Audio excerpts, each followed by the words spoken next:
मोतीबिंदूचं operation करण्यासाठी मी या नंदादीप हॉस्पिटलची निवड केली. माझे नाव दीपक बळवंत आखाडे, गाव महाबळेश्वर.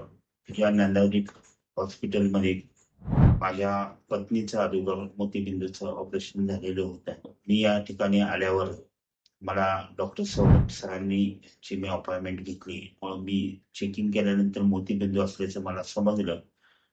ऑपरेशन करण्याचा निर्णय घेतला आणि वेगवेगळ्या प्रकारच्या अत्याधुनिक अशा प्रकारे टेस्ट घेतल्यानंतर चांगल्या प्रकारची सर्वोच्च अशा चांगल्या प्रकारची लेन्स मला या ठिकाणी करण्यात आली आणि AI तंत्रज्ञानाच्या साह्यानं माझं हे मोतीबिंदूचं ऑपरेशन उत्तम प्रकारे या ठिकाणी पार पडलं. मोतीबिंदूचं हे शस्त्रक्रिया झाल्यानंतर मला एकदम चांगल्या प्रकारे दिसू लागलं आणि कुठल्याही प्रकारच्या चष्म्याच्या नंबरची आवश्यकता मला या ठिकाणी भासली नाही आणि कुठल्याही प्रकारची सुई किंवा ब्लेडचा वापर न करता AI तंत्रज्ञानाच्या मदतीनं हे माझं ऑपरेशन पूर्णतः यशस्वी झालं.